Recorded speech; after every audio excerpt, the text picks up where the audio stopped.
안녕하세요. 한국천문연구원 이영웅입니다.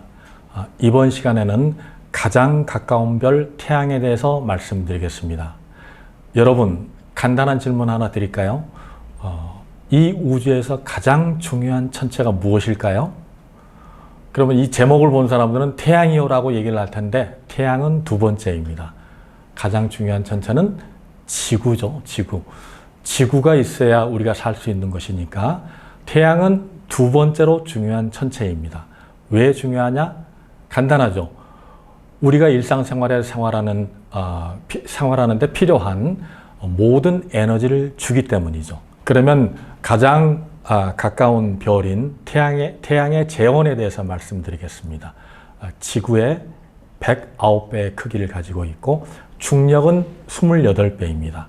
그러니까 지구에서 몸무게가 100kg인 사람이 태양에 가서 몸무게를 잰다면 2.8톤이 되겠죠. 2,800kg. 거리는 1억 5천만 km 정도이고 빛으로는 8분 20초가량 걸립니다. 그리고 온도는 중심액이 1,500만 도로 알려져 있고 표면은 약 5,800도, 6,000도에 가깝죠. 6,000도라고 해도 상관이 없습니다. 그리고 코로나는 500만 도까지 올라갑니다. 요 온도 얘기는 뒤에서 조금 다시 부연 설명을 하겠습니다. 그리고 가장 중요한 게 뭘까요? 태양은 지금 지난 50억 년 동안 지구에 에너지를 무상으로 제공을 했습니다. 그래서 지구에서 각종 생명이 진화를 거듭해서 우리 인간도 지금 현 시대에 살고 있는 것이죠. 너무나 고마운 천체입니다. 그런가 하면 또 가끔 태양풍이 또는 자기폭풍이 일어나서 지구에 영향을 미치기도 합니다. 그래서 태양은 우주 환경을 지배한다라고 그렇게 얘기를 하죠. 태양은 중요한 천체입니다. 자, 그러면 태양이 어떻게 만들어졌는지 잠시 보겠습니다. 여기 모습은 은하수의 모습인데 은하수에는 태양과 같은 별이 약 2천억 개 정도 있고 여러 가지 별에 딸려 있는 행성들은 거의 보이지 않습니다. 그리고 이런 모든 별들은 어두운 별구름, 학문적인 용어로서는 성간 분자운이라고 합니다. 그런 곳에서 태어납니다.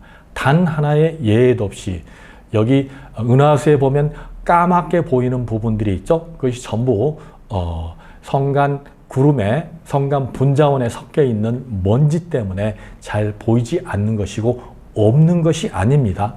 거기서 별이 탄생을 하면은 빨간색, 노란색으로 서서히 변하면서 별이 모습이 드러나는 것입니다. 이것은 바로 지구상에서 만물이 흙에서 태어나는 것과 똑같은 이치입니다. 만물은 흙에서 태어나서 죽으면은 다시 흙으로 돌아가죠. 별들도 가스, 그러니까 성간 분자구름에서 태어나서 죽으면은 다시 성간 구름으로 돌아갑니다. 멀린 은하들 보면은 주위에 이 슬라이드에서 보면 그 까만색 성간 분자구름이 있는 곳 근처에 새로운 별들이 막 태어나는 엄청나게 태어나 있는 모습을 바로 색깔로 알아볼 수 있겠죠. 오래된 별들은 가운데 부분에 있는 노르스름한 색깔처럼 보이는 것이고 검은 별구름 옆에 있는 색깔이 좀 다른 것, 푸르스름한 것 또는 빨간색 이런 것들이 새로 태어나는 별들입니다. 이것은 여러분들 봄에 새싹이 나면 얕은 연두색으로 보이지 않습니까? 기존에 있던 잎사귀 색깔은 조금 짙은 초록색이죠? 똑같습니다. 이치가. 별 탄생은 만물이 흙에서 태어나듯이 별들도 역시 탄생하며 또 죽음을 맞이합니다. 근데 중요한 거는 큰 별은 수명이 짧아요. 1000만 년밖에 안 되고 작은 별들, 우리 태양은 작은 별에 속합니다. 수명이 100억 년 내외 이렇게 됩니다. 자, 태양이 어떻게 만들어지는가 봅시다. 아까 좀 전에 파란색으로 된 그런 별구름이 점점 수축을 해서 가운데는 별이 만들어지고 주위에 조그만한 여러 가지 부스러기들이 뭉쳐서 수금지와 목토, 천해 이렇게 8개의 행성이 만들어지고 그 외에도 수없이 많은 소행성들이 만들어졌습니다. 다른 별들도 똑같이 이렇게 만들어집니다. 그래서 우리 태양계상에는 지금 크기를 직접 비교해 놨는데 거리는 굉장히 멉니다. 행성들은 태양의 크기가 이 정도이면 목성과 토성이 굉장히 큰 행성이고 지구는 찾을 수 있나요? 이 슬라이드에서 왼쪽에서 세 번째 조그만한 것이 바로 우리 지구가 되겠습니다. 지구는 태양이 아까 조금 전에 사이즈가 얼마라고 그랬죠? 한 109분의 1, 한 100분의 1이라고 해도 상관은 없습니다. 이렇게 태양계 가족을 이루고 있습니다. 우리 지구에만 지금 현재 생명체가 살고 있는데 모든 별에 있는 모든 행성이 생명체가 사는 것은 아닙니다. 영어로 하면 habitable zone 또는 green zone 이렇게 하는데 한국말로 하면 생명체가 거주 가능 지역 이렇게 얘기도 합니다. 영어로 짧게 얘기하면 HZ 이렇게 얘기하는데 생명체가 살아가려면 뭐가 필요하죠? 가장 중요한 게 물입니다. 물이 얼어 있으면 살 수가 없어요. 그러니까 물이 액체 상태로 있으려면 상온, 우리가 흔히 얘기하는 상온 돼야 되겠죠? 그리고 중요한 거는 또 온도가 일정하게 유지가 돼야 됩니다. 태양이 가까워졌다 멀어졌다 하고 어떤 때는 뜨겁다고 어떤 때는 차가워지고 이런 현상이 짧은 기간에 일어나면 생명체가 진화할 수 없겠죠. 태양은 주계열 상태에 있기 때문에 오랫동안 안정적으로 태양의 모습을 유지하기 때문에 우리 지구에서 기적적으로 생명체가 탄생할 수 있고 우리 태양계에서는 오로지 지구만 이 생명체 거주 가능 지역에 있는 것입니다. 중요한 것은 주계열이 무엇이냐? 대부분의 항성은 그 에너지를 만드는 방법이 별의 중심부, 우리는 태양은 태양의 중심부에서 에너지가 핵융합 반응을 통해서 만들어지는데 그거를 한번 잠시 보겠습니다. 태양 에너지는 우라늄 또는 플루토늄으로 만들어지는 원자 핵 에너지하고는 완전히 다른 것입니다.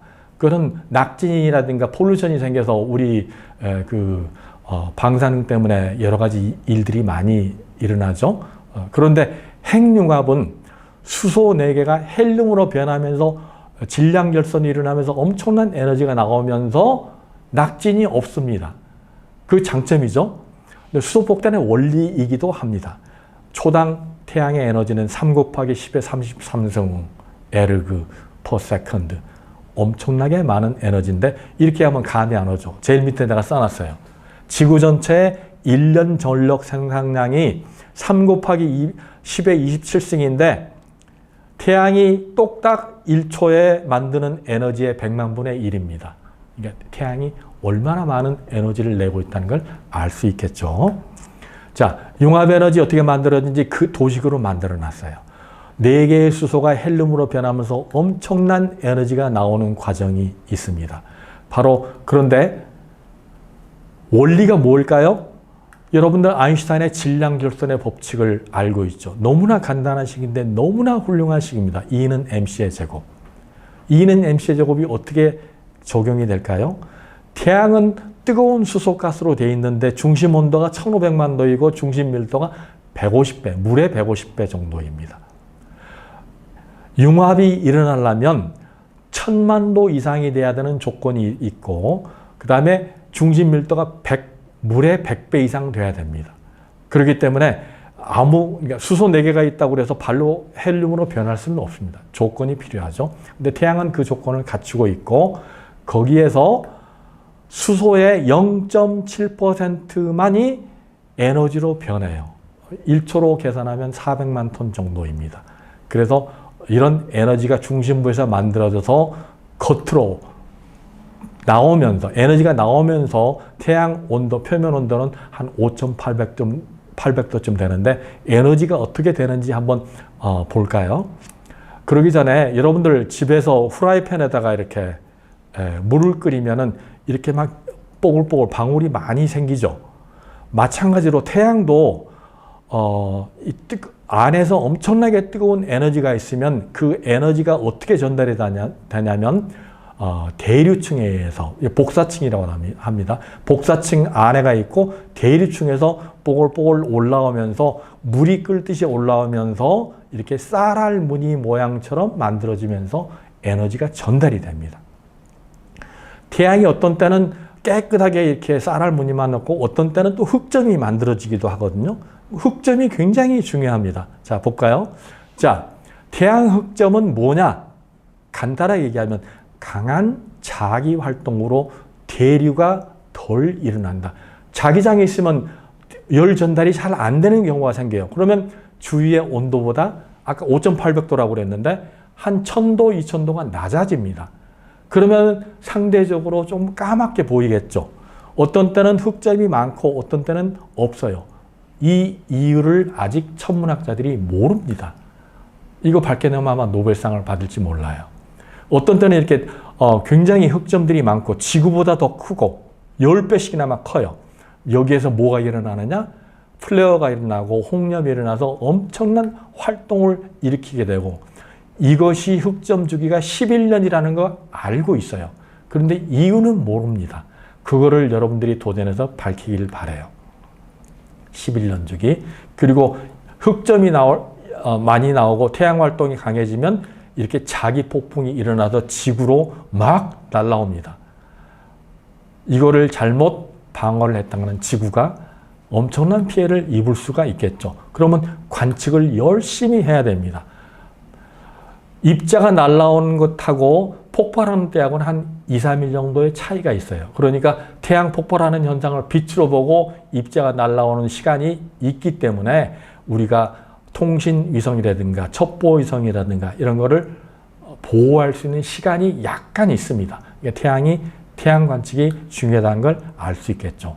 한번 볼까요? 태양이 조용할 때, 태양이 엄청나게 셀 때, 활동이 셀 때, 보통 때는 이렇습니다. 조용할 때는 이렇게 세질 수도 있습니다. 그러면은, 근데 이게 왜 이렇게 세지는지 몰라요. 이걸 밝혀내는 게 관건이기도 합니다. 자, 그림으로 보고 또 하나 중요한 사실이 또 있어요. 아까 조금 전에 온도 가지고 제가 얘기를 했죠.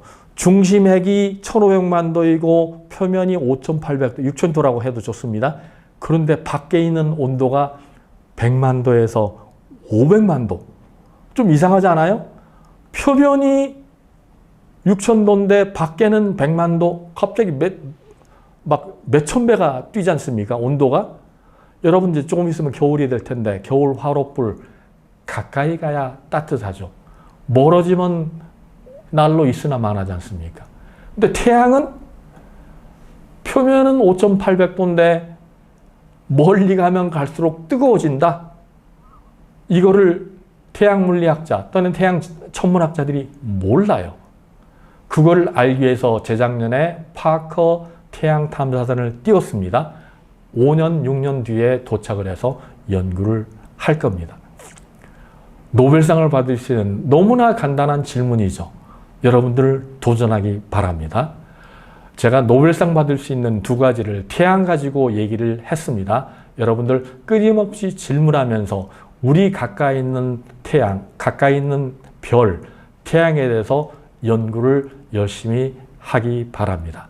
강연을 마치겠습니다.